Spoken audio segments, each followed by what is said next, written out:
Hello बच्चों, let's say the given question. The question says state true or false. The audible range for human ears is 20 hertz to 20 kilohertz. So इस question का जो key concept we need to understand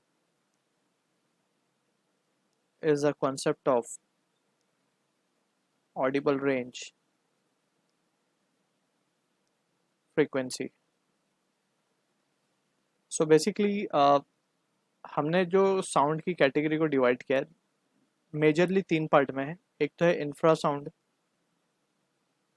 या फिर infrasonic sound भी बोल सकते हैं या फिर इंफ्रासाउंड. फिर एक कैटेगरी आती है ऑडिबल रेंज की, देन कम अल्ट्रासाउंड. ठीक है, तो 0 से 20 हर्ट्ज तक की जो फ्रीक्वेंसी है that is the frequency comes under infrasound. 20 hertz से 20 किलो हर्ट्ज तक, 20 हर्ट्ज से 20 किलो हर्ट्ज तक या फिर 20,000 हर्ट्ज तक बोल सकते हैं हम इसको. जो फ्रीक्वेंसी रेंज है वो ऑडिबल रेंज है, ह्यूमन ईयर कैन ईयर.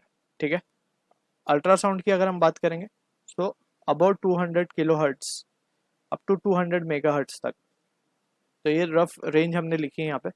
तो ये सारी रेंजेस हमें ध्यान रखनी है.